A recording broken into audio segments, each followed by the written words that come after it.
Good evening, everyone. Respected all the Vaidyas and my dear delegates. आज का ये मंच, आज का ये वेबिनार सिर्फ एक वेबिनार नहीं है। आप सब डॉक्टर शिल्पा येरमे मैम को अच्छे से जानते हो। ये एक ऐसा व्यक्तिमत्व है जिन्होंने कोविड के कठिन समय में भी नॉलेज को लॉकडाउन होने नहीं दिया था। जब दुनिया रुक गई थी, जब लोग सिर्फ अपनी सेफ्टी के बारे में सोच रहे थे, तब उन्होंने काउंटलेस फ्री लेक्चर्स स्टार्ट किए, सिर्फ एक ही उद्देश्य के साथ, ज्ञान का हर वैद्य ज्ञान हर वैद्य तक पहुंचाए बिना किसी रोक टोके। सो she is not just a teacher, she is a giver also, she is not just a speaker, she is also motivator. और सिर्फ एक अचीवर नहीं, she is a living inspiration for all of us. Today is a very special day.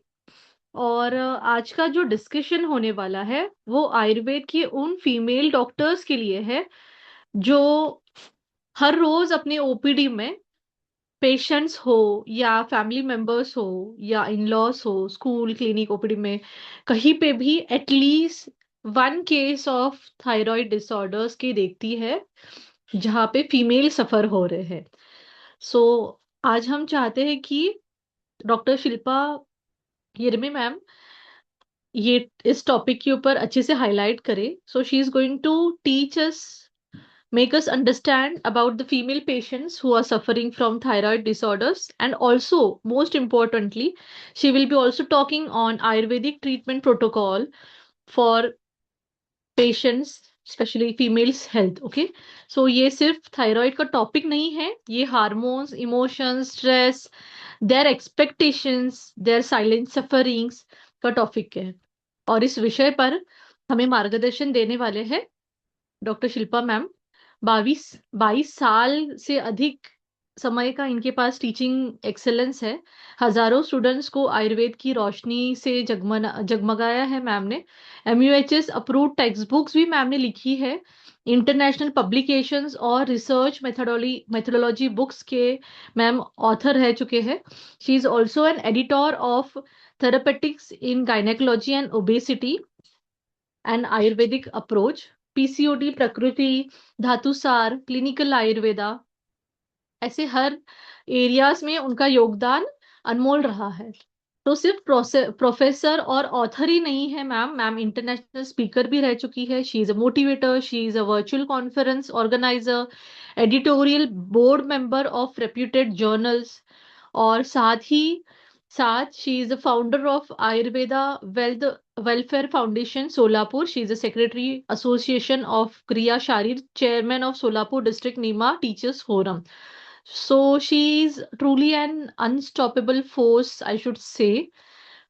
So to all respected delegates present here today, and to Dr. Shilpa Yerme Patliji ma'am, I welcome you once again on IIS platform. Please enlighten us today with this sensitive topic of female patients, those are suffering from thyroid disorders. Yes. So thank you very much, Dr. Manjusha Chittiman and the whole team behind this IIAS. I hope my voice is clear and I'm clearly audible and my slides are Yes, clearly visible. So I yes, start. ma'am. Yes. तो चलिए आज हम Ma'am, can you कुछ start your video? Video ma'am थोड़ा मैं बाहर हूँ तो Okay, विजिबल okay. नहीं है, क्राउड है। ओके, सो आपकी स्लाइड है ना? हाँ, स्लाइड यस, विजिबल है clearly. Yes ma'am, yes ma'am. Okay. So चलिए आज हम कुछ डिस्कस करते हैं थायराइड ग्लैंड के बारे में।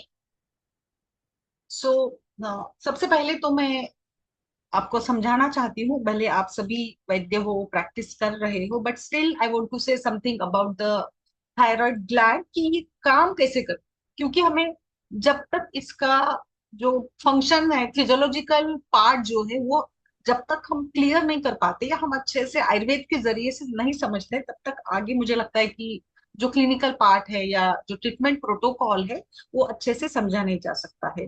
सो एक्चुअली थायराइड ग्लैंड ये हमारे गले में होती है। सो थायराइड ग्लैंड ये गले में रहती है, and it is just a butterfly shaped, एक जैसे छोटी सी ये ग्लैंड होती है जो अलग अलग तरीके से काम करती है। क्या क्या काम करती है? सबसे पहले तो ये हमारे मेटाबॉलिक रेट को कंट्रोल करती है, इसके साथ ही हार्ट रेट है, टेम्परेचर है, या फिर लाइक जो अलग अलग हार्मोन्स का सिक्रेशन है। सबसे मुख्य इसके जो हार्मोन्स है वो है T4 and T3, that means thyroxine and tri iodothyroxine, that means T3 and T4। ये इन हार्मोन्स को, इन सिक्रेशंस को ब्लड स्ट्रीम में आवाज क्यों आ लाती रहा है, है इसमें? और ब्लड स्ट्रीम में Oh my God. Oh my आप एक मिनट अपना,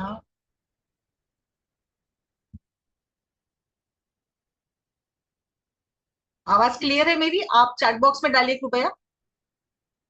अमृता जी, अनुराधा जी, सभी मैं रिक्वेस्ट करती हूँ, मेरी आवाज क्लियर है?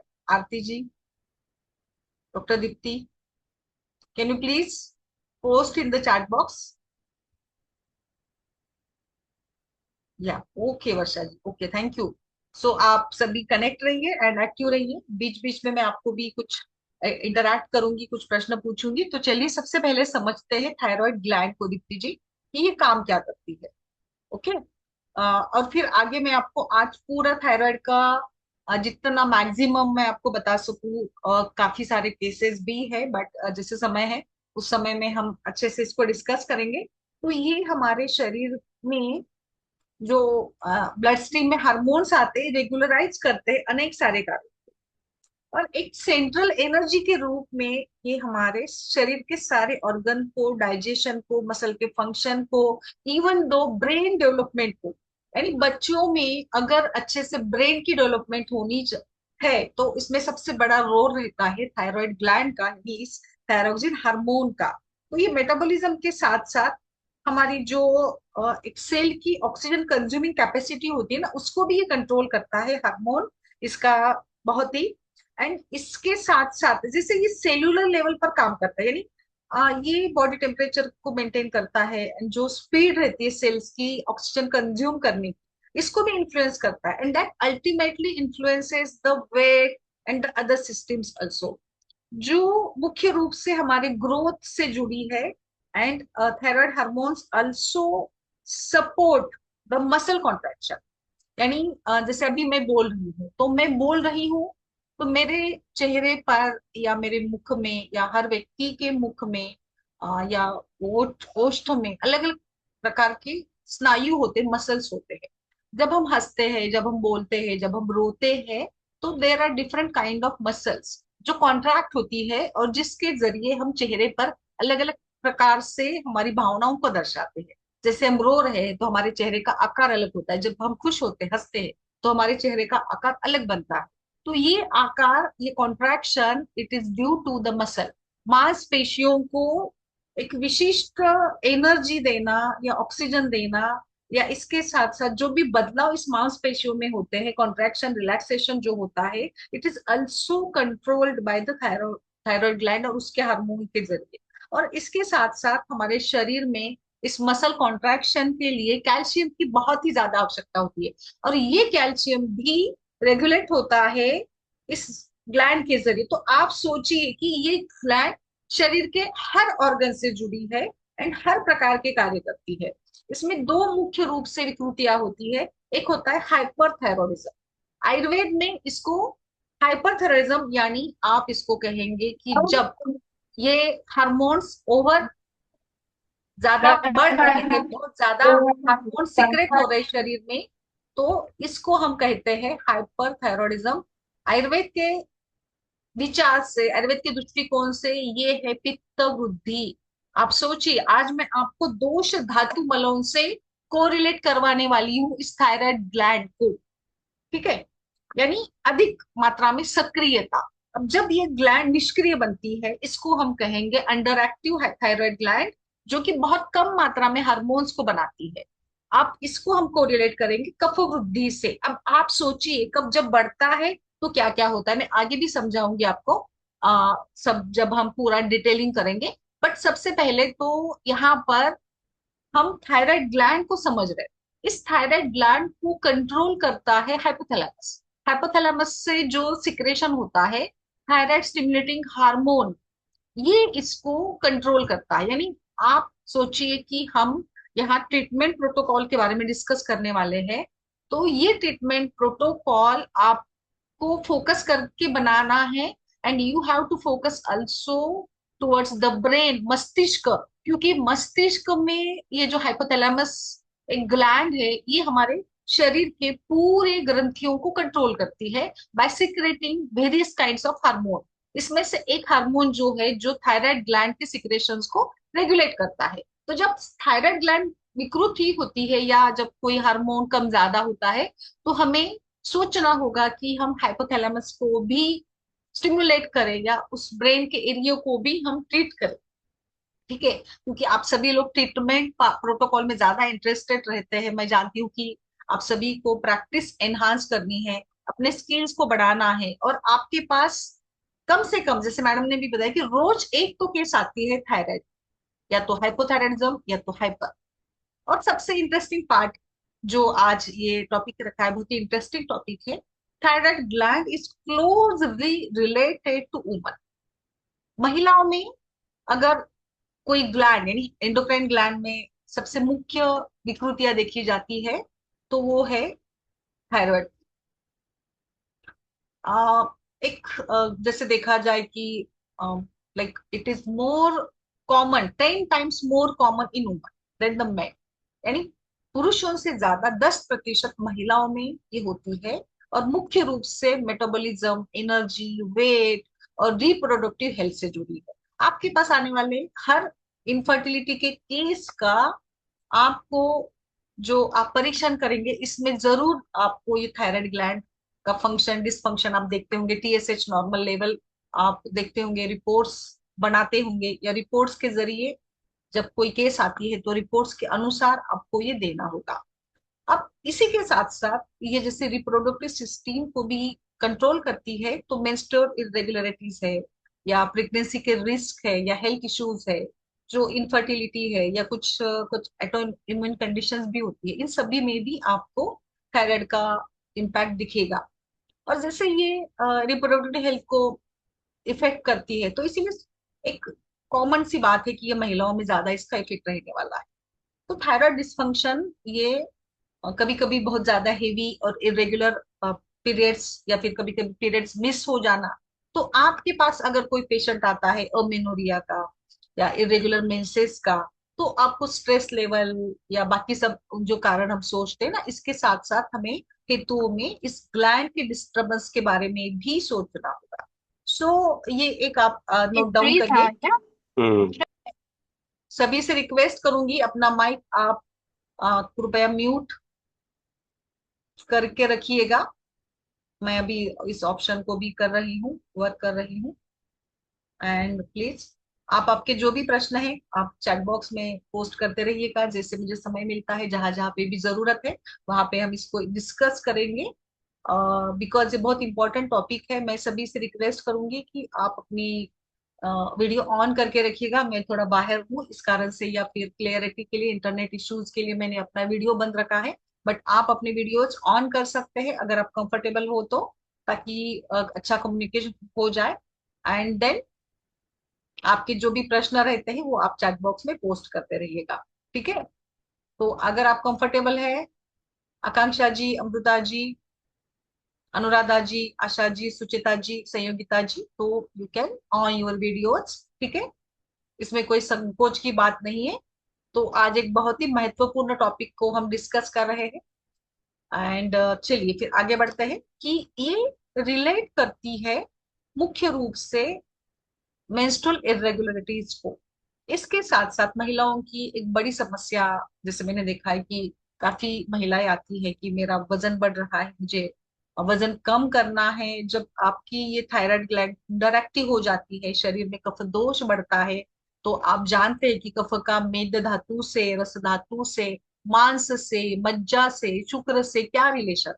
और इस रिलेशन के तहत ये तो एकदम लाइक मतलब जायज है कि आपके शरीर में, उस व्यक्ति के शरीर में थायराइड ग्लैंड की डिस्टर्बेंस के कारण या हाइपोथायराइडिज्म के कारण वेट गेन होना, थकान आना, कुछ ऐसे लक्षण। अब यहाँ इस स्लाइड पर आप देख पा रहे होंगे कि ये हाइपोथायराइडिज्म की स्लाइड मैंने बनाई है जिसमें आपको लक्षण दिखाई दे रहे हैं। इसमें देखिए, सबसे पहले बात करते हैं मेंटल वेलनेस की। तो जैसे यहाँ पे कफ बढ़ा है, कफ बढ़ा है, कफवृत्ति यानी हाइपोथायरॉइडिज्म, यानी एक प्रकार से कफवृत्ति। अब जब कफ बढ़ता है तो कफ के स्निग्ध, शीत, मृदु, या फिर लाइक शिथिलता, सीमितता, मंदता, स्थिरता, अचलता, ये सारे गुण बढ़ते हैं। अब ये सारे गुण बढ़ते हैं और शरीर पे अलग अलग ऑर्गन्स पे अलग अलग प्रभाव दिखेगा। तो मन, पहले बात करेंगे मन की। अब जैसे मन पर कफ के कारण तमोगुण का प्रभाव पड़ा है, तो तमोगुण ये स्थिरता, जड़ता, निश्चलता का प्रतीक है। यानी शरीर में तमोगुण जब भी बढ़ता है तो आप देखते हैं कि निद्रा आती है, मन कुछ काम नहीं कर पाता है, कुछ मेमोरी कम हो जाती है, या एक ब्रेन फॉग आज के जनरेशन के लिए बहुत आसान ये शब्द होता है, ब्रेन फॉग।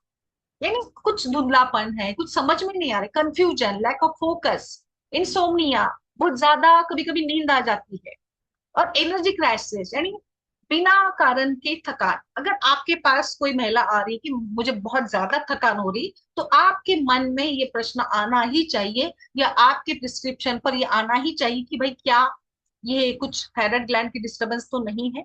बिल्कुल। सो चलिए, बिल्कुल आप देखिए, आप नोट डाउन करते चलिए पॉइंट्स को। देन आगे बढ़ते हैं, मसल बोन की बात करेंगे। तो मसल क्रैम्प्स आते हैं शिथिलता के कारण, वीक बोन्स, जैसे थायराइड की ग्रोथ को या कैल्शियम को भी मेंटेन रखती है। आपके जो हेयर होते हैं वो पतलापन, महिलाओं में उम्र के चलते चलते हेयर थिनिंग होती है। सबसे पहले महिलाओं में जो हेयर फॉल या हेयर थिनिंग का पैटर्न होता है, इट इज लाइक हेयर, यानी भांग जो होता है, जो मिडल पोर्शन होता है हेयर का, वहां पे थिनिंग होती है। यानी अगर किसी महिला का जो फोरहेड या उसका जो भाग होता है वो अगर आपको बड़ा दिख रहा है, तो you should focus on the thyroid gland investigation. Then आवाज में बदलाव है, और कभी कभी जैसे गले में कुछ अलग सा लग रहा है, वेट बदल रहा है, कॉन्स्टिपेशन है, या बाउल जो एक एम्प्टी होना चाहिए उस प्रकार से नहीं हो रहा है, वजन बढ़ रहा है, सबसे मेन लक्षण वजन का बढ़ना, और वजन आसानी से कम नहीं हो रहा है। वो महिला प्रयास कर रही है बट वो कम नहीं हो रहा है। और शरीर या जैसे हैंड्स है, स्किन है, वो ठंडापन वहां पे आ जाना कफ के कारण। अगेन कफ, देखिए कफ दोष के गुण, हमें यहाँ बेसिक समझना है कि कफ दोष के गुण क्या है, और ये गुण शरीर के हर अंग पे, हर हिस्से पे कैसे प्रभाव बताते हैं। देन कफ के कारण, जैसे कफ का मुख्य स्थान उरस स्थान है, तो उरस स्थान यहाँ पे प्राणव स्रोतस रहता है, लंग्स है, फुफ्फुस है, फेफड़े काम करते हैं, हृदय है। तो यहाँ पर भी कफ के कारण एक प्रकार से श्वास या कास जैसे लक्षण दिखाई देते हैं। देन जो नेल्स होते हैं वो भी पतले बनते हैं, या छोटे छोटे कारण से वो टूटते रहते हैं, ब्रिटल नेल्स होते हैं। अब मेंस्ट्रुअल हेल्थ की बात करेंगे तो अगर महिला मैरिड है और आपके पास फ्रिक्वेंटली आ रही है, इनफर्टिलिटी है या फिर मिसकैरेजेस के केसेस लेकर आ रही है, तो आपको ये सोचना होगा। और कोई महिला आती है इरेगुलर पीरियड्स बताती है, या फिर हेवी ब्लीडिंग है, या फ्लो बहुत ज्यादा क्लॉटेड है। देखिए क्लॉट यानी अगेन कफ का स्निग्ध, स्तिमित गुण, स्कंदन, क्लॉटेड फ्लो, यानी खून जो बह रहा है, मेंस्ट्रुअल फ्लो जो है उसमें एक प्रकार का जमाव आता है, या बहुत ज्यादा लाइक ऐसे क्लॉटी और हेवी फ्लो वहां पे आता होगा, तो भी आपको ये सोचना होगा। इनफर्टिलिटी तो फिर आगे जैसे ये लक्षण होते तो इनफर्टिलिटी तो आनी ही है। सो इस प्रकार से हाइपोथायराइडिज्म में ये सारे सिम्टम्स, डिप्रेशन एंड ठंडी बिल्कुल सहन नहीं होती है, हिल क्रैक हो जाते हैं ठंड के कारण, अलग अलग, यानी चेहरे से लेकर शरीर के नाखून तक आपको लक्षण मिले।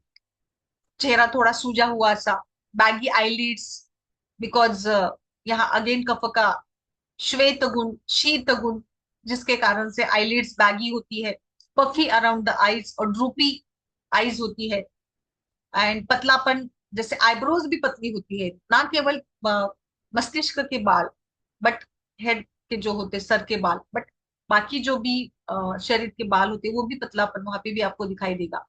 सो इस प्रकार के लक्षण आपको मिलते हैं। सो अब मैं थोड़ा आपको अलग लेवल पर जाने वाली हूँ। आज का ये जो क्लास है बहुत ही अलग लेवल का अभी बनने जा रहा है, क्योंकि इसमें मैंने पूरा अटेम्प्ट किया है कि मैं आपको आयुर्वेद के दृष्टिकोण से समझाऊं। बिकॉज देखिए, एक एक बात और क्लियर करना चाहूंगी कि आप कोई ओवर कॉन्फिडेंस में नहीं जाना है हमें। हमारी लिमिटेशंस क्या है जब हम थायराइड के केसेस को ट्रीट करते हैं, वो भी मैं आपको लास्ट स्लाइड पे बताने वाली हूँ।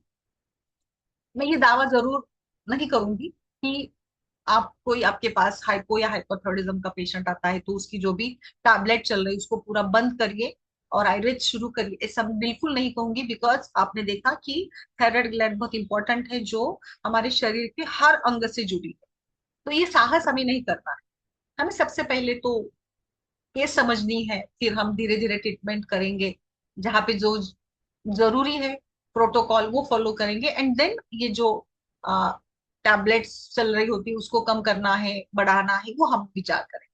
तो आपके पास आने वाले केस में अगर कोई टैबलेट चलती है तो उसको चलते रहने दीजिएगा, कोई एकदम से बंद मत करिएगा। ये मैं सबसे पहले आपको बता रही हूँ। अब ट्रीटमेंट प्रोटोकॉल की तरफ बढ़ने से पहले इसको अच्छे से समझते हैं कि ये क्या है हाइपोथायराइडिज्म, यानी एग्जैक्टली क्या है। जैसे थायराइड ग्लैंड ये गले में है। अब गला ये किस दोष का स्थान है, चैट बॉक्स में आप पोस्ट करिएगा सभी लोग प्लीज। सरमती जी नमस्कार, आप सभी से रिक्वेस्ट करती हूँ आप पोस्ट करिएगा, उषा जी, तनिष्का जी, सुनंदा जी, कि गले में कौन से दोष होते हैं, वात पित्त कफ के कौन से प्रकार गले में है बताइए। क्योंकि जब ये हम समझेंगे ना तब आपको ट्रीट करना आसान हो जाएगा। निशा जी, प्रिया जी, सभी लोग एक्टिव रहिएगा। सोनल जी, दीपिका मैम, धनश्री, अमृता जी, आकांक्षा जी, फास्ट। आपके जितने आंसर्स फास्ट आते उतना मैं आगे जल्दी जल्दी बढ़ूंगी। Yes please. कफ, उजाला जी कफ, ठीक है। कफ का कौन सा प्रकार, can you please explain, can you please post Praveena जी।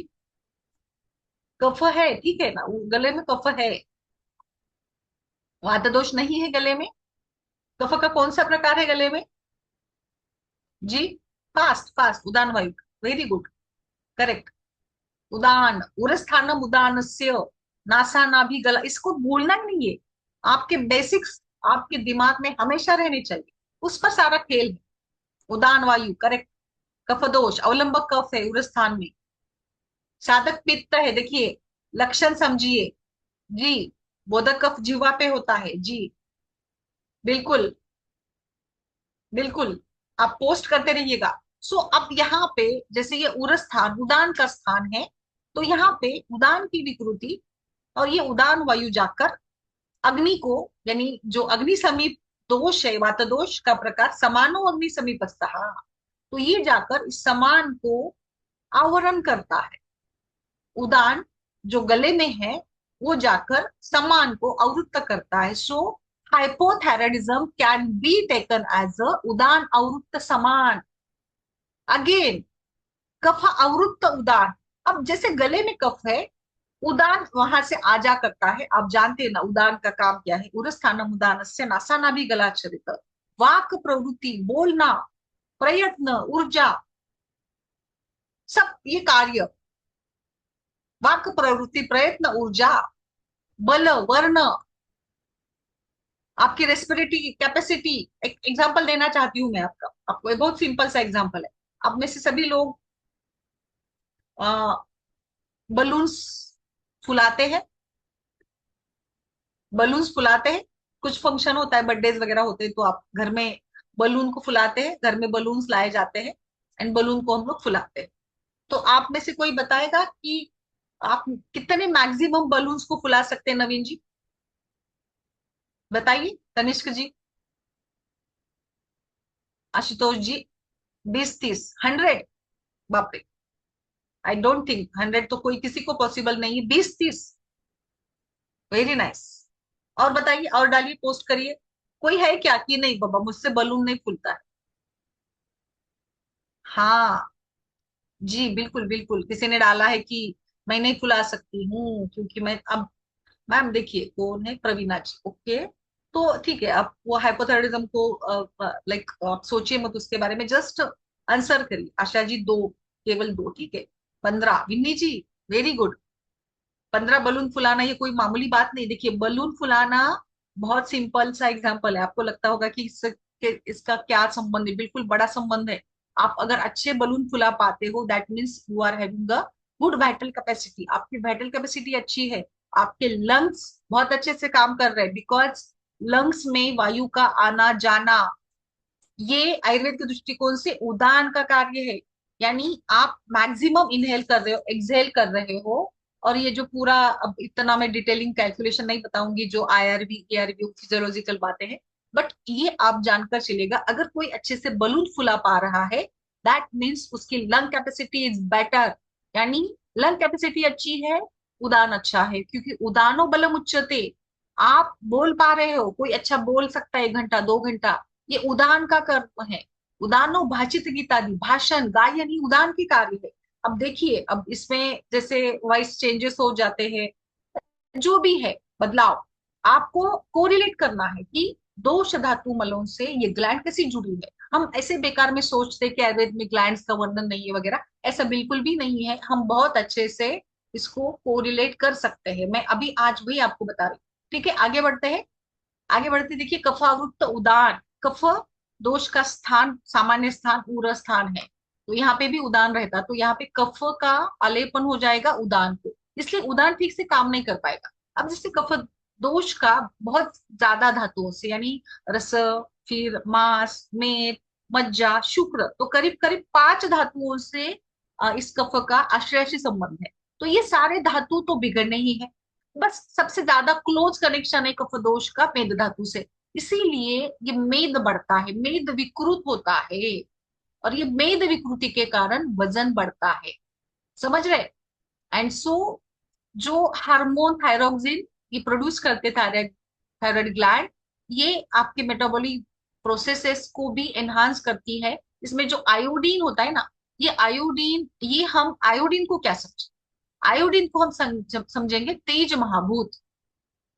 और ये आयोडीन तेज महाभूत समझते हैं, जो थायराइड हार्मोन का मेन कंटेंट है। आपने टीवी पर एडवर्टाइजमेंट देखी होगी, आयोडीन युक्त साल्ट, आयोडीन युक्त साल्ट वगैरह। सो लाइक देखिए, सिंपल सा कनेक्शन बन गया कि थायराइड हार्मोन ये अग्नि का अंश है। अब हाइपोथायराइडिज्म आयुर्वेद में जो अग्नि की विकृति, यानी अग्नि दृष्टि के कारण होता है। अब जहां कफ बढ़ा है वहां अग्निमान्य होना ही है, तो इतना कफ ज्यादा बढ़ गया है कि जिसके कारण से अग्नि अपना काम ही नहीं कर पा रहा है, और इस कारण से यहाँ पे जाठराग्निमान्य, फिर आएगा धात्वाग्निमान्य। सो हमें यहाँ पे फोकस करना है कफ पर, यानी कफ का शमन करना है, और वात का। तो कफ वात शामक प्रॉपर्टीज वाले द्रव्यों को हमें चुनना है। अब जैसे सिम्टम्स अभी हमने देखे ना, वेट गेन हो रहा है, या जो ब्रेन फॉग है, और तमोगुण का बढ़ना है, आलस है, धुंधलापन है, वगैरह वगैरह, इन सब को हमने कोरिलेट किया कफ से। और इस सब को प्रमोट करने वाला दोष कौन सा है? वात दोष। तो हमें क्या सोचना है ट्रीटमेंट प्रोटोकॉल के बारे में, सुचेता जी, प्रीति जी, कि हमें कफवात पर काम करना है। सो इस सिम्टम्स को हमें कम करने के लिए पंचकर्म वगैरह तो है ही, शमन चिकित्सा भी देंगे, पैलेटिव ट्रीटमेंट भी देंगे, बहुत सारे ट्रीटमेंट प्रोटोकॉल्स है। बट जैसे मैंने पहले भी बताया कि आप कोई ओवर कॉन्फिडेंस में जाकर टैबलेट मेडिसिन बंद ना करें, because it will take time. पूरा अच्छे से प्रोटोकॉल आपको बनाना है, जो इस टीएसएच लेवल पर काम करेंगी, और आपको इस टीएसएस लेवल पर भी फोकस, यानी अटेंशन रहना है, कैसे बढ़ रहे, क्या हो रहा है।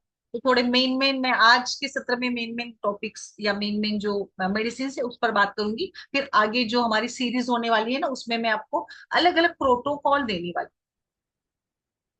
ओके, अलग अलग प्रोटोकॉल, यानी plan A, plan B, plan C, जैसे अलग अलग केसेस आते हैं तो एक दो दो तीन तीन प्लान्स मैं आपको दे दूंगी, ताकि आपके पास जो भी केसेस आए, जैसे हर केस अलग होती है, हर व्यक्ति की प्रकृति अलग है, हर व्यक्ति की उम्र अलग अलग है, तो बस उसके अनुसार आपको अपने एक्सपीरियंस के अनुसार उस प्रोटोकॉल को आपको बनाना होगा। ठीक है, तो चलिए आगे बढ़ते, कुछ मेडिसिन मैं आपको यहाँ पे बता रही हूँ। जैसे सबसे पहला नंबर आता है वरुणादि कषाय का। अब ये वरुणादि कषाय आपको हाइपोथायराइडिज्म में बहुत अच्छे से रिजल्ट देता है। कोई भी काफी सारे आज जो केसेस आते हैं ना गायनिक प्रैक्टिस में, आप बैठते हो तो अर्बुद के, फाइब्रॉइड के, ग्रंथि के, अलग अलग, जैसे वो तो कॉमन हो गया है कि कुछ एज के बाद महिलाओं में गर्भाशय कार्बुत होना ही है वगैरह वगैरह। तो इसमें हमें सबसे पहले याद आती है वुमनागित कषाय। तो ये बहुत अच्छे से इस ग्रंथि जन्य विकृतियों को दूर करता है। फिर दूसरा जो अनुभूत भी है, और जिसपे काफी रिसर्चेस हुए हैं, काफी जो पीजी या पीएचडी में काम होता है उसमें, गंधर्व हस्त्यादि कषाय करके भी एक बहुत ही अच्छा ये कषाय है, काढ़ा है, जो आप इस केसेस में यूज कर सकते हो। देन नेक्स्ट नेक्स्ट आता है गूगल तिक्कत कषाय। ये भी बहुत अच्छे से काम करता है। जैसे कोई भी वृद्धि होती है तो इसमें, या फिर कफ के विकारों में गुगुल का बड़ा अच्छा रोल रहता है। कफवातजन्य स्थितियां होती है तो हम लोग गुगुल को, बिल्कुल गुगुल के हमारे पास आयुर्वेद में कम से कम 70, मैंने एक बार एक सीरीज चलाई थी केवल गूगल की। सो गूगल हमारे पास कम से कम 70 से मतलब 70 to 80 प्रकार के गूगल हमारे पास है। इसमें से सबसे बेस्ट है नवक गूगल ओबेसिटी के लिए। क्योंकि अब इस केसेस में वजन बढ़ता है तो पेशेंट का सबसे पहले ये रहता है कि ठीक है, मेंस्ट्रुअल वगैरह वो थोड़ा बहुत वो सह लेते हैं, बट वजन जब बढ़ता है तो महिलाएं काफी अस्वस्थ होती है। तो इसमें मेदो रोग विथ थायराइड डिस्टर्बेंस अगर होता है तो नवक गूगल बहुत अच्छा ऑप्शन है। फिर इंदुकांत कषाय है, वो भी काफी इसके अच्छे रिजल्ट आपको मिल जाते हैं। मतलब देखिए, आपको काफी ऑप्शन है मेडिसिन के, बट कहाँ पे क्या यूज करना है ये जैसे आपका अनुभव और काफी बाकी बातें भी उसमें ऐड ऑन। इसके साथ साथ जैसे अगर आप शमन चिकित्सा की हम बात कर रहे थे, तो इसमें मुझे लगता है कि एक अच्छा ड्रग हमारे पास है अश्वगंधा, जो एक स्ट्रेस फैक्टर होता है यहाँ पे। और इस स्ट्रेस फैक्टर को कम करने के लिए, और यहाँ पे जो थायराइड हार्मोन की मात्रा प्रमाण कम हुआ है उसको बढ़ाने के लिए, एंड ये कैसे काम करता है, तो अश्वगंधा ये कॉर्टिसोल पर काम करती है, जो कॉर्टिसोल का लेवल लो लो करती है, और जिसके साथ फिर थायराइड हार्मोन बढ़ जाता है। इसमें जैसे अभी गूगल का मैंने बताया है जो स्टिमुलेट करता है थायराइड के। अभी यहाँ पे हमारा फोकस क्या है बताइए, फोकस क्या है हमारा? अनिश जी, अमृता जी बताइए क्या फोकस है यहाँ पे? हमें थायराइड ग्लैंड को जो अंडर एक्टिव हो चुकी है ना उसको एक्टिवेट करना है। करेक्ट है संयोगिता जी? करेक्ट है, इसको एक्टिवेट करना है। तो इसको एक्टिवेट करने के लिए हम क्या कर रहे हैं अभी? स्टिमुलेट करने वाले ड्रग्स का उपयोग कर रहे हैं। ठीक है जी, बिल्कुल। सो गूगल हमने दे दिया। अब गूगल में बेस्ट कौन सा गूगल है? कांचना गूगल बहुत अच्छा चलता है, बहुत अच्छा चलता है। बट इसमें मैं कहूंगी कि शुरू के स्टेज में जहां वात बहुत ज्यादा बड़ा हुआ होता है ना, तो कांचनार डायरेक्ट गूगल के रूप में ना यूज करें। आप कांचनार का काढ़ा यूज कर सकते हो। आप कांचनार अलग रूप में कॉम्बिनेशन जो द्रव्य है लाइक कांचनार, पुनर्नवा, वरुण, ऐसे मिलाकर आप दे सकते हो। मैं ये डिटेलिंग आपको आगे भी जो डिटेलिंग हमारी सीरीज चलने वाली ना उसमें मैं आपको डिटेलिंग दूंगी। आज तो बस थोड़ा सा मैं झलक देने वाली हूँ।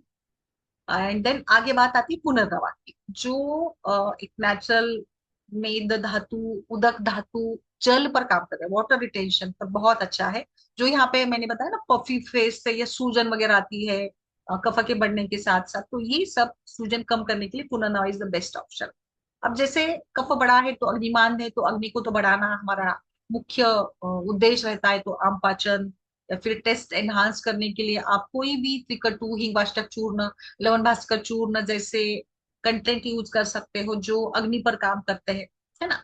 और फिर आगे फिर बस्ती में तो लाइक पंचकर्मा में तो सारे प्रकार आप यूज कर सकते हैं। यानी आप विरेचन यूज करेंगे और जो कफ के लिए भी काम करेगा, बस्ती यूज करिएगा बिकॉज ये वात दोष को बैलेंस करती है। और जैसे गट ब्रेन जो एक्सिस है, यानी अगर हम बस्ती देते हैं तो ये ब्रेन तक जाता है। अभी हमने देखा ना कि कैसे हाइपोथैलेमस कंट्रोल करता है थायराइड ग्लैंड को। तो आपको ऐसा नहीं सोचना है कि मैं सिर्फ थायराइड ग्लैंड यानी गले में काम करूंगा या वमन दूंगा या लोकल ट्रीटमेंट या पैलेटिव ट्रीटमेंट, शमन चिकित्सा। तो आपको ब्रेन तक पहुंचना है। और ब्रेन तक पहुंचने का सबसे बेस्ट मुझे लगता है दो ट्रीटमेंट है ब्रेन तक पहुंचने की, एक तो बस्ती और दूसरा है नस्य। तो जरूर आप नस्य करिएगा, पाउडर रूप में या ऑयल के रूप में, पंचेंद्रिय वर्धन, अणु तेल, या फिर जो पाउडर वाला होता है वचा वगैरह, तो वो भी चल जाएगा। तो बिल्कुल ये क्या करते हैं ना, जो एक कफ का आवरण हो चुका है यहाँ, हमारे ऊर्ध्व जत्रुगत जो भी चैनल्स है, नाड़ियां है, पैसेजेस है, स्रोतस, आप जो भी कहिए, इसको क्लियर करने का काम ये जो हम नस्य दे रहे हैं ना उससे होता है। और ये चैनल्स क्लियर होते हैं तो हार्मोन्स रेगुलराइज होते हैं, एंड हार्मोन्स की मात्रा बढ़ने लगती है, फिर हार्मोन्स अच्छे से कार्य में आ जाती है, एक्टिवेट हो जाते हैं। इसके साथ साथ जैसे सर्कुलेशन इंप्रूव करना है, जो आवरण हो चुका है मेद धातु पर, या मेद धातु को पिघलाना है, तो ब्लड सर्कुलेशन इंप्रूव करने के लिए अभ्यंग एंड स्वेदन, ये भी काफी अच्छे से काम करते हैं इसमें। और एक डाइट का भी मैं ऐड करूंगी। डाइट जैसे मैंने अलग से डाइट का भी क्लास ले चुकी हूँ मैं, आगे भी आएगा। तो उसमें भी हमें अब कफ बढ़ा हुआ है तो कफ के लिए हम जैसे उष्ण, लघु, एंड जो ताजा भोजन है जिसमें मसाले भरपूर यूज करे हुए हैं, लाइक जिंजर है, टर्मरिक है, क्यूमिन है, या ब्लैक पेपर है, जो कि मेटाबॉलिज्म को बूस्ट करते हैं। अभी मैंने आपको समझाया था कि आयोडीन यानी तेज महाभूत है ना, आयोडीन यानी तेज महाभूत। तो यहाँ पे क्या हुआ है, तेज महाभूत कम हुआ है। तो तेज महाभूत बढ़ाने के लिए क्या करना होगा, बहुत सिंपल है कि तेज महाभूत प्रधान आहार दीजिएगा। I hope my slides are visible. So बिल्कुल, बट अभी जैसे आहार की बात हो रही है तो इसमें आहार कौन सा अवॉइड करना है, बहुत ठंडा, कोल्ड, हेवी, ऑयली, जो जिसमें दूध, दुग्धजन्य पदार्थ आते हैं, डेयरी प्रोडक्ट्स है या शुगरी प्रोडक्ट्स है, जो लाइक सर्टन रॉ वेजिटेबल्स खाने का आजकल बहुत ज्यादा प्रचलन है, वो भी बहुत गलत है। आप अगर ककम्बर भी या सैलड भी रॉ खाते हैं तो गलत है। मैंने मेरे सत्रों में काफी बार एक्सप्लेन किया है कि ये जो कच्चा भोजन होता है ना, सैलेड वगैरह, ये वात प्रकोप करता है। तो सैलेड्स को भी आप स्टीम करके खाइएगा, बहुत टेस्टी लगता है, और इससे वात प्रकोप भी नहीं होता है। तो लाइफस्टाइल मॉडिफिकेशंस भी करने होंगे आपको, लाइक योगासनास है, जो खास करके ब्रेन फॉग के लिए या मस्तिष्क को स्टिमुलेट्स करने के लिए जो हम यूज करेंगे, लाइक कुछ भ्रामरी जैसे, या उज्जाई प्राणायाम जैसे, या फिर सर्वांगासन है, भुजंगासन है, मत्स्यासन है, जिसमें जो थायराइड ग्लैंड को स्टिमुलेट करते हैं। एंड ये जो आसन आप अगर करते हो ना, तो ये आसन करने से, हाँ मेरी स्लाइड वही है, वरुणादि कषाय वाली वही है, मैंने मुंह नहीं की है, मैं ऐसे बोल रही हूँ, ओरली बता रही हूँ मैंने, है ना, क्योंकि सारे पॉइंट स्लाइड्स पे नहीं आते, वो एंड टाइम पे भी कुछ आ जाते हैं ना अपने आप से। बिल्कुल, तो ये भुजंगासन, सर्वांगासन जैसे आसन होते हैं, ये आपका जो ब्लड सप्लाई है वो बढ़ाते हैं।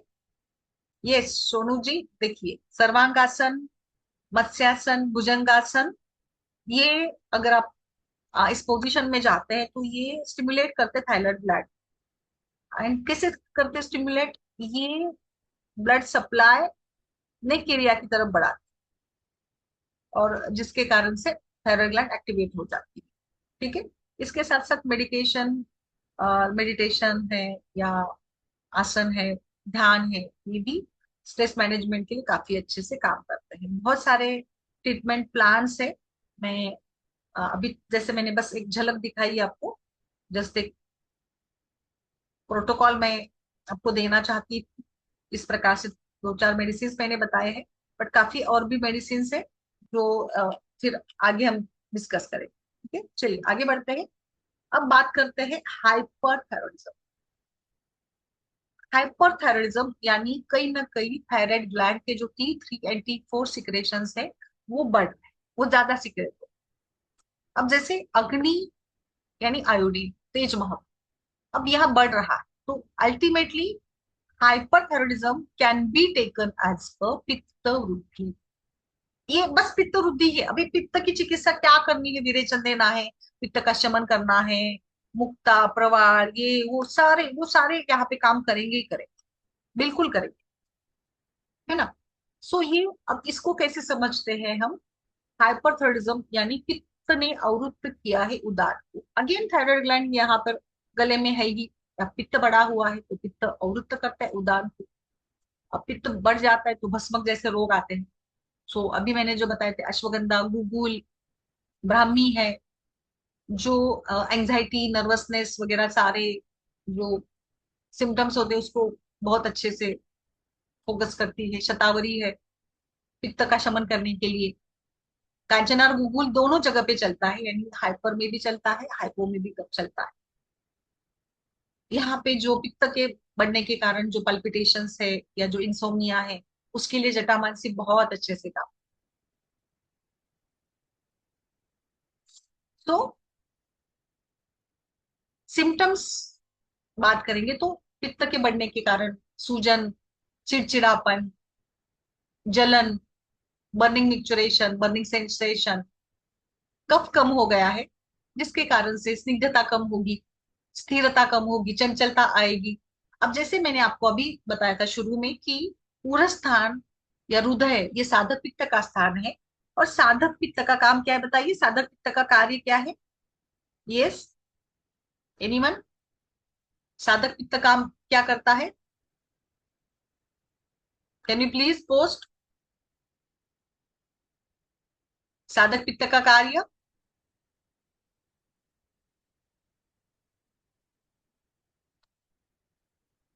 साधकों, जी बिल्कुल, विद्रुति, बुद्धि, मेधा, ओके। और साधकम हृदगतम पित्तम, बुद्धि, मेधा, यस बिल्कुल। हर्ष, क्रोध, ओज, बिल्कुल। देखिए साधक पित्त और हृदय में जैसे ओज रहता है, अब यहाँ पे पित्त बड़ा है, तो पित्त की उष्मा गुण के कारण ओज का क्षय होगा, ओज डिप्लीट होगा। ओज यानी इसेंस, यानी आप सोचिए फिर उस व्यक्ति का शरीर, चेहरा कैसे दिखेगा, कैसे होगा, है ना? सो बिल्कुल ओज का क्षय हो चुका है, बिकॉज पित्त बड़ा है, पित्त की गर्मी बड़ी है, उष्णता बड़ी है, तेज महाभूत बड़ा है, जो जिसके कारण से सारे धातुओं का सार जो ओज है, वो बिल्कुल सार को भी उस तेज गुण के कारण सार का भी शोषण हो गया है। जैसे हम अगर चावल पकाते हैं, एक एग्जांपल देती हूँ सिंपल सा, चावल पकाते हैं तो चावल पकाने के लिए पानी चाहिए, चावल चाहिए, अग्नि की मात्रा चाहिए। अगर आपने बिल्कुल गैस को, चूल्हे को एकदम तेज कर दिया, इस अग्नि के कारण, तीव्र अग्नि के कारण पानी का अंश जो होता है चावल में जल्दी से घट जाएगा और चावल एकदम से ड्राई हो जाएंगे, जल जाएंगे।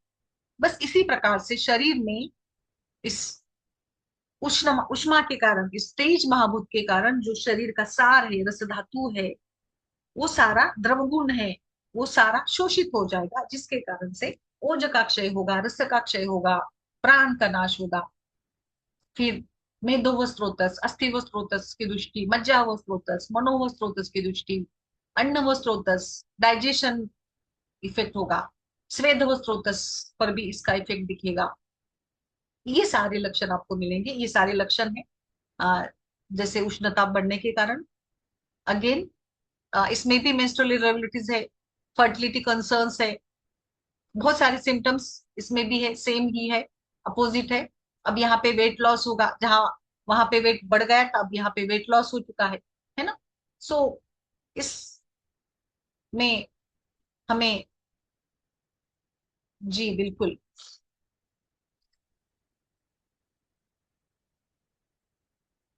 बिल्कुल यहाँ पे भी अभी जैसे मैंने बताया ना, अश्वगंधा है, ब्राह्मी है, जटामांसी है, पंचकर्म तो आपको वही करने हैं। एंड इसमें थोड़ा पित्त का शमन हो, इसके लिए शवासन जैसे आसन बहुत अच्छे से काम करेंगे मैम। अभी आपने कुछ पूछा था उसके प्रकार, उसी प्रकार से शीतली जैसे प्राणायाम जो पित्त का शमन करते हैं, वो भी आप यहाँ पे अपना सकते हो।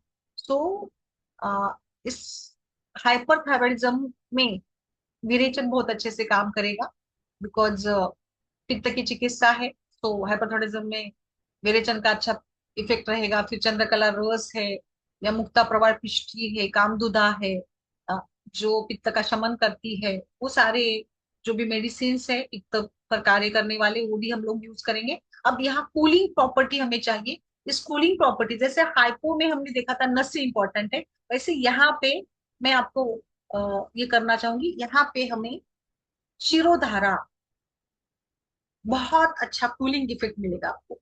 कामी, पित्त की गर्मी, पित्त की उष्मा, पित्त का चिड़चिड़ापन, इस सब के लिए, जो चिड़चिड़ापन उस व्यक्ति में आता है, उसके लिए shirodhara is the best option, जो स्ट्रेस कम करेगी, पित्त पर कार्य करेगी, वात पर कार्य करेगी, हाइपोथैलेमस के लिए भी बेनिफिशियल होगा ये जो प्रोसीजर है शिरोधारा। फिर बस्ती दे सकते हैं, विरेचन, सारे पंचकर्मों में सारे पंचकर्म आप कर सकते हो। अब यहाँ पे आहार में जो स्पाइसी पित्त प्रकोपक वाले आहार है उसको हमें कम करना है, और जो कूलिंग फूड मटेरियल है उसको हमें अपनाना है जिसमें जल की मात्रा अच्छी हो, और बहुत ऐसे कुछ ऑप्शंस हमें मिल जाते हैं। सो लेट्स रिमेम्बर, हमें थायराइड हार्मोन को रैपिडली सप्रेस नहीं करना है। आई आई रिपीट, मैंने बार बार बोल रही हूँ आपको कि हमें जो चल रहा है मेडिसिन उसको स्टॉप नहीं करना है। टाइम, कंसिस्टेंसी, मॉनिटरिंग चाहिए, और लाइफस्टाइल, डाइट, ये सब भी चाहिए। ब्राह्मी, शंख पुष्पी, गुरुची जो एंजाइटी को कम करती है, स्टेबिलाईज करती है, वो भी चाहिए। स्ट्रेस बैलेंसिंग के लिए हमें शतावरी, सिद्ध, दूध, शतावरी, अश्वगंधा, ब्राह्मी, जो क्षीरपा कल्पना है वह बहुत अच्छा है, जो पित्त का शमन भी करेगी, या नर्वस जो फॉग है, नर्वस एग्जॉस्टन है, वो उसके लिए भी काफी बेनिफिशियल होता है। फिर आप डिटॉक्स करिए, माइल्ड से मॉडरेट तक आम को कम करना है आपको। बाकी जो अभ्यंग है, कूलिंग मेडिटेशंस है, योगा है, इन सब के साथ भी आपको चलना है।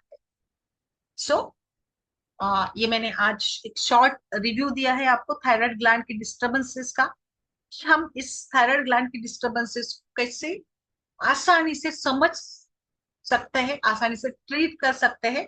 आगे आने वाले समय में डिटेल में आपको मेडिसिन के नाम मिलेंगे, प्रोटोकॉल्स मिलेंगे, अलग अलग जो वैदिया है उसके प्रोटोकॉल्स डिस्कस करेंगे हम, कहाँ पे क्या यूज करना है अकॉर्डिंगली, वो सारा डिस्कशन आने वाले समय में हम करते रहेंगे। आपके अगर कोई प्रश्न है तो आप जरूर पोस्ट करिएगा। बस केस नहीं, आज केवल क्वेश्चंस हम लेंगे। अगर कोई केस होती है तो हम वो ग्रुप में आगे डिस्कस करेंगे, जो भी प्रोटोकॉल वगैरह रहता है वो।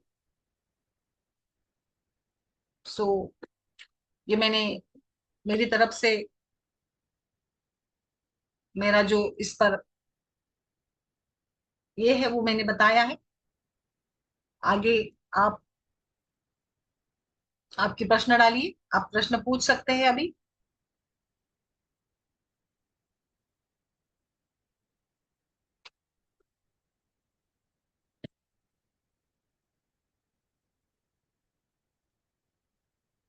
Yes, any questions?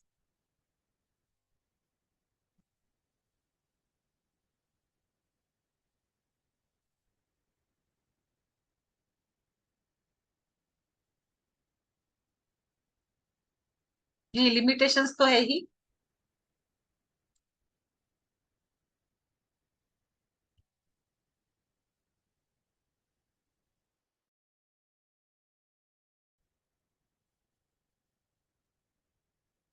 सबसे पहले बाकी ट्रीटमेंट करेंगे।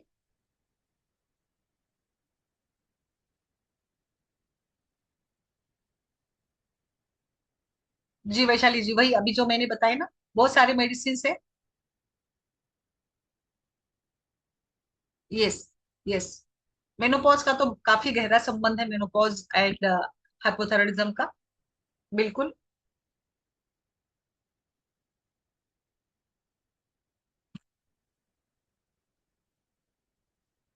पेशेंट को 6 महीने से पीरियड नहीं आ रहा है तो अमेनोरिया के कारण आपको ये रूल आउट करने होंगे। अमेनोरिया का एक कारण थायराइड ग्लैंड का डिसफंक्शन भी होता है।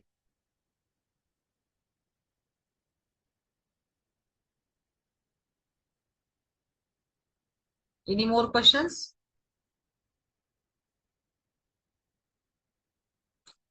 साल्ट में आपको जिसमें आयोडीन है ना वो लेना चाहिए।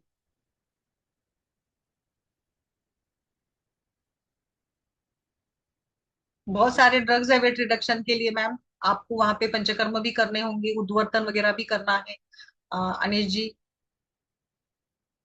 यस, मेक ड्रग्स ऐड कर सकते हैं, बिल्कुल ऐड कर सकते हैं। जैसे अभी ब्राह्मी, अश्वगंधा वो बताया ना मैंने, वो तो बिल्कुल ऐड करिएगा ब्रेन फॉग के लिए वगैरह।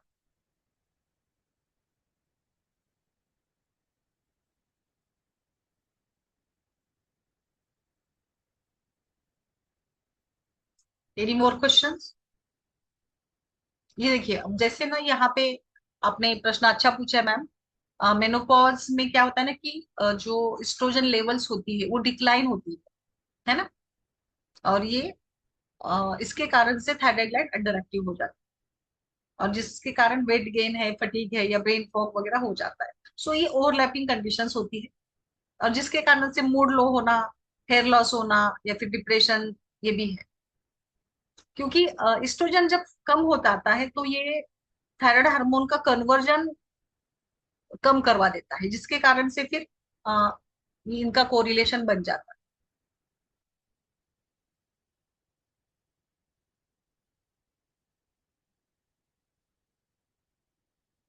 जी।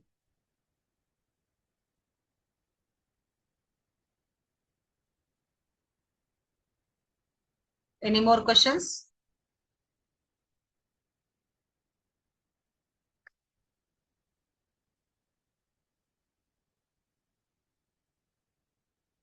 Any more questions?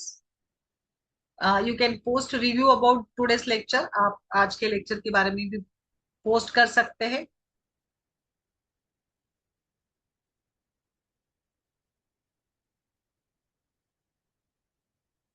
सेंधा नमक भी यूज कर सकते हैं अनुराधा जी, अभी आजकल ट्रेंड है सेंधा नमक यूज करने का। अब बदल बदल के यूज करें, कभी कुछ ऐसे।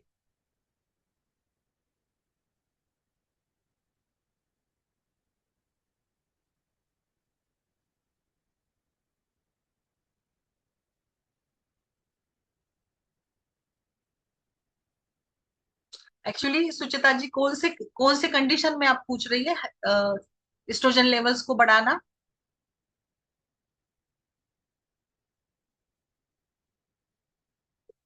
यस।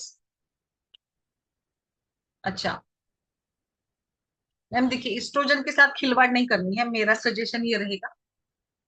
थोड़ा बहुत ठीक है, शतावरी वगैरह आप यूज कर सकते हैं, बट एस्ट्रोजन को बढ़ाना भी नहीं है और कम भी नहीं करना है। मेरा लाइक एक्सपीरियंस ये बताता है कि एस्ट्रोजन बहुत भयंकर है, भयंकर इन द सेंस कि ये बढ़ता भी है तो हानिकारक होता है, और ये कम भी होता है तो हानिकारक होता है। तो हमें इस जो जैसे मेंटेन रखना है इसको, बढ़ाना, आर्टिफिशियली नहीं बढ़ाना है। हम कुछ डाइट एंड अदर्स जो चीजें हैं, जैसे शतावरी सिद्ध घृत है, दूध है, इसके साथ हम चले। I don't suggest any HRT या कोई और ट्रीटमेंट, मैं सजेस्ट बिल्कुल नहीं करूंगी। नेचुरल रिसोर्सेज जो भी है आप इसके साथ जाइए, बहुत अच्छा रहेगा। सुचेता जी, फूड के जरिए कुछ फ्लैक्स सीड्स वगैरह है, या सोया प्रोडक्ट्स है, टोफू वगैरह। फिर रेगुलर जो आप खाते हो ना, जैसे सीसम सीड्स वगैरह, उसका थोड़ा सा प्रमाण बढ़ाइएगा। मेनोपॉज डाइट में वो होने ही चाहिए, इससे सीड्स है, फ्लैक्स सीड्स वगैरह, या फिर सीसम सीड्स, सनफ्लावर सीड्स, ये दो तीन प्रकार के जो सीड्स होते हैं ना, they are estrogenic compounds. Berries वगैरह ऐड करिएगा। काफी कुछ है, अभी आज तो मैंने बस एक झलक दिखाई है अमृता जी। आगे आने वाले समय में काफी कुछ सीखने को मिलेगा आपको। एक सिंपल वे बताती हूँ। डेली 1 से 2 चम्मच फ्लेक्स सीड्स हर महिला को खाने चाहिए, सुचेता जी। फ्लेक्स सीड्स, सीसम सीड्स, बस थोड़ा पित्त प्रकृति है तो देखिए, क्योंकि पित्त प्रकोपक होता है, जो तिल होते हैं ना वो। और एग्स में भी थोड़े अमाउंट में नेचुरली एस्ट्रोजन्स होते हैं।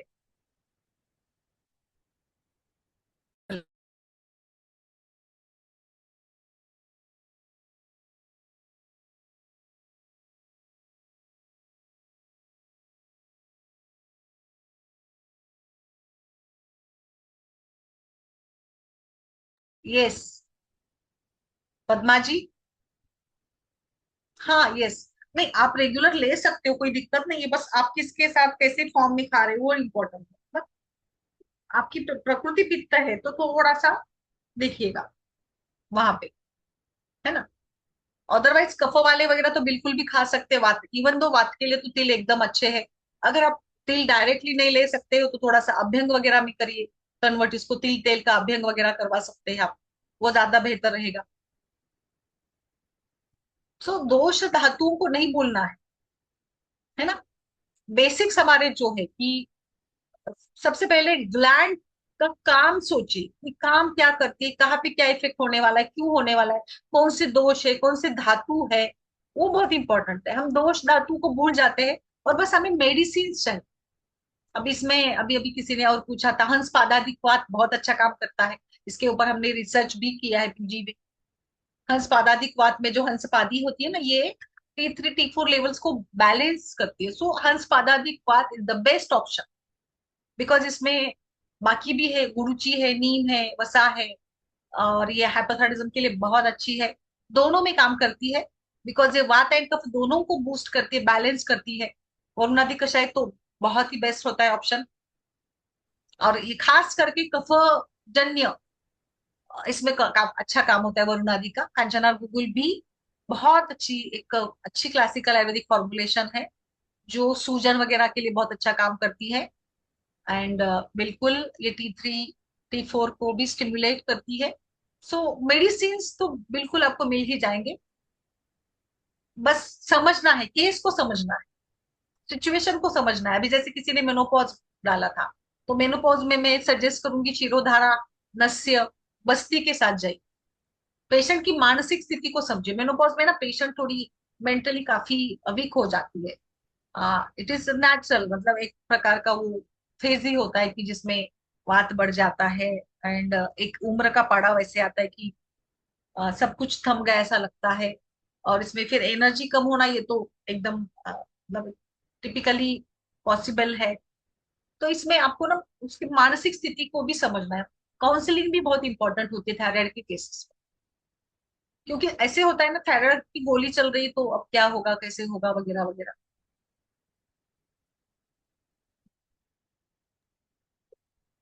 तो इतना। Thank you very much ma'am, बहुत ही अच्छा सेशन था। मैम आपका जो कोरिलेशन आयोडीन के बारे में था वो तो मुझे इतना पसंद आया। दिस इज मतलब फर्स्ट टाइम मैंने सुना है आयोडीन का आपने पित्त के साथ जो कोरिलेट यस, किया। बिल्कुल। और डेलीगेट्स में से doctor Suchita ma'am, doctor Vaishali ma'am, doctor Madhavi ma'am, अगर आप अनम्यूट करके कुछ कहना चाहते हो तो please let us know how was the session. आपको जो इस सेशन से चाहिए था कि आपको वो मिला? Please unmute and please let us no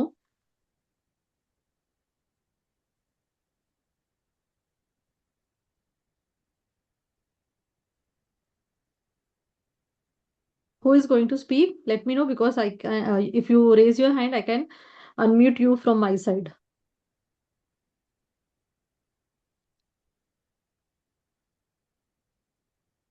thank you very much, सब लोग बोल रहे हैं very nice and informative session. और ऐसे ही बहुत सारे सेशंस आगे भी होने वाले हैं।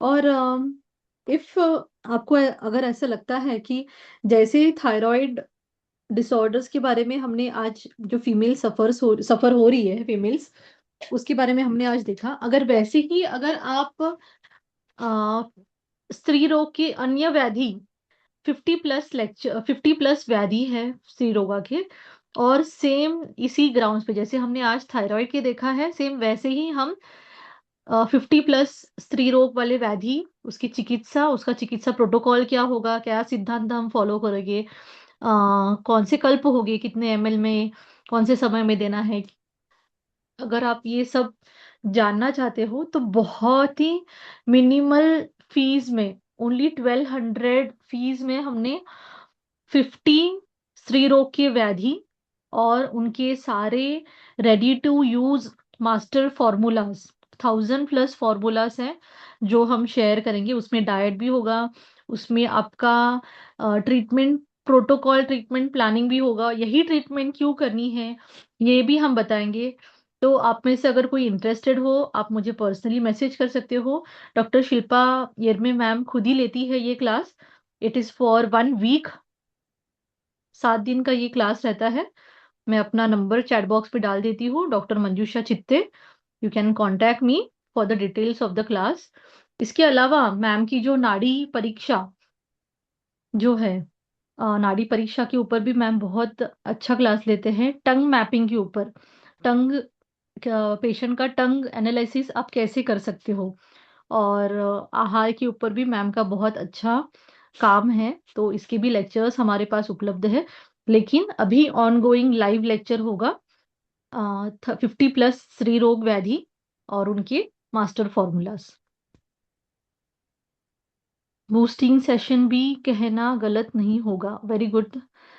Today we learn new approaches of hypothyroidism and hyperthyroidism. Ma'am बहुत सारे आपके लिए मतलब अच्छे अच्छे कॉम्प्लीमेंट्स हैं, और ये हमें मोटिवेट करते हैं ma'am. Recording of the session, you will get the recording of the session. Okay, आप में से किसी को भी अगर ज्वाइन करना है मैम का स्त्री रोग का लेक्चर, तो प्लीज मैसेज मी पर्सनली।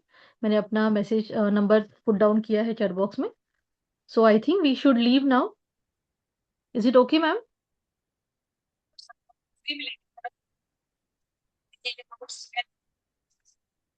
आपकी आवाज नहीं आ रही मैम।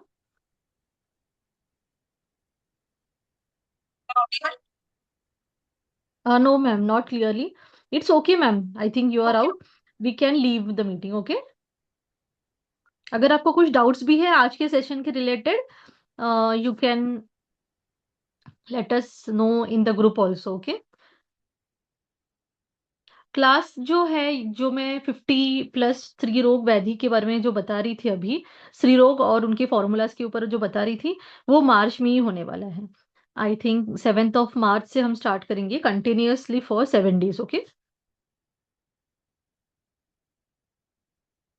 या नाड़ी नाड़ी के ऊपर भी हम स्टार्ट कर सकते हैं। आप मुझे पर्सनली मैसेज कर सकते हो कि आपको किस चीज़ के ऊपर ज़्यादा मतलब आप किस पर ज़्यादा इंटरेस्टेड हो, नाड़ी आपको सीखना है या टंग मैपिंग सीखना है, स्त्री रोग के बारे में ज़्यादा सीखना है। पर्सनली मैसेज कर दीजिए। Okay everyone, will leave the meeting now.